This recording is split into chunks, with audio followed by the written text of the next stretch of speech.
बिस्मिल्लाहिर्रहमानिर्रहीम। आज exercise 1.4 class 9 हम क्वेश्चन 2 से स्टार्ट करते हैं। इस क्वेश्चन को स्टार्ट करने से पहले मैं क्वेश्चन पढ़ता हूँ। If A is equal to and B is equal to, find करना है हमने ए बी और बी ए इफ़ पॉसिबल।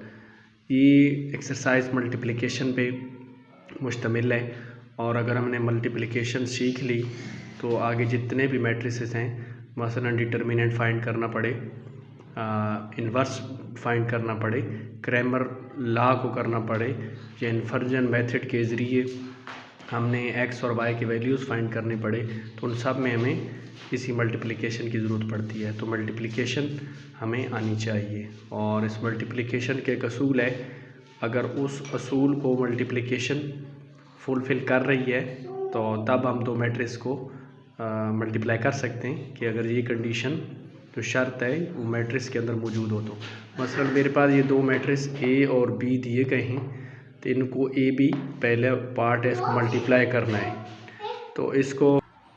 तो ए बी की मल्टीप्लाई तब मुमकिन होगी for multiplication number of columns of first matrix कि नंबर ऑफ कॉलम पहले मैट्रिक्स की, जिस तरह ए मैट्रिक्स पहला मैट्रिक्स इसकी मैं काउंट करता हूँ तो दो मैट्रिक्स दो कॉलम बन रहे हैं, आर होने चाहिए equal to number of rows of second matrix कि जो दूसरा मैट्रिक्स हम पहले से मल्टीप्लाई करने जा रहे हैं, दूसरे मैट्रिक्स की रो और पहले मैट्रिक्स के कॉलम इक्वल होना चाहिए। तो मैं देखता हूँ ए मैट्रिक्स के मेरे पास कॉलम है 2 और बी जिसने मल्टीप्लाई होना है जाके ए के साथ उसकी रोज़ हैं 2, तो मतलब कॉलम और रो इक्वल हैं, तो ए बी की मल्टीप्लिकेशन पॉसिबल है। तो हम इसकी अगर मुमकिन है इसकी ए बी की मल्टीप्लिकेशन, तो हम स्टार्ट करते हैं।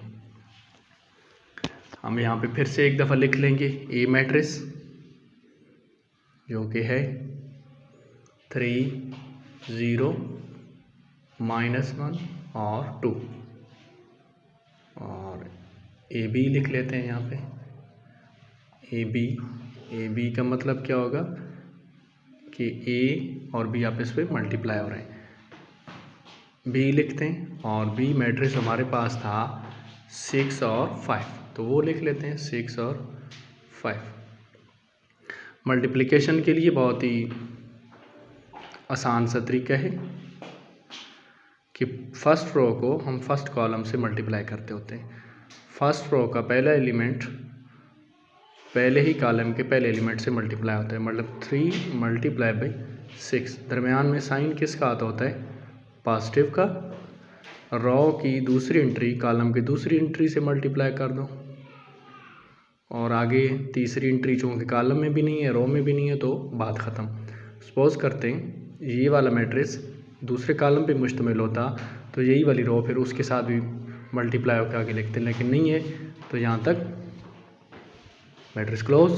अब दूसरी रो की पहली एंट्री उसी कॉलम के पहली एंट्री से मल्टीप्लाई होगी, -1 × 6, साइन दरम्यान में प्लस का, दूसरी एंट्री मल्टीप्लाई बाई कॉलम की दूसरी एंट्री, और अब इनको मल्टीप्लाई कर देते हैं 3 6 बार 18 और 0 × 5 0 ही होता है और -1 × 6 माइनस का 6 और 2 × 5 10, 18 + 0 18 और -6 प्लस का 10 तो प्लस का 4। तो ये इस तरह मेरे पास ए बी का रिज़ल्ट आ गया।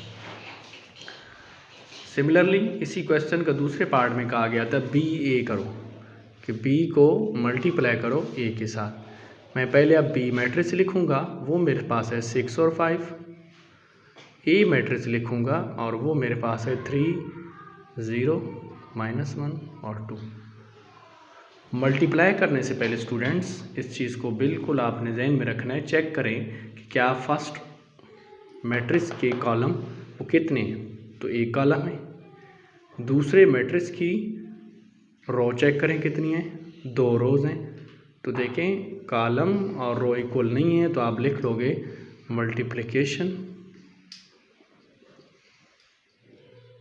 मल्टीप्लिकेशन नॉट पॉसिबल,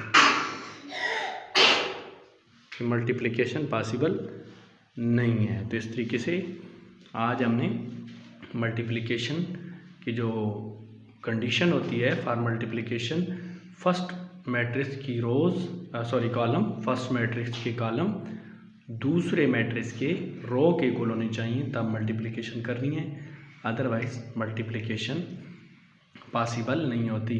और अगर आप मल्टीप्लिकेशन सीख लें तो आगे जितने भी क्वेश्चन आ रहे हैं जिसमें हमने क्रैमर लॉ को हल करना है, इन्वर्जन को करना है, वो आसानी से हम सीख सकते हैं।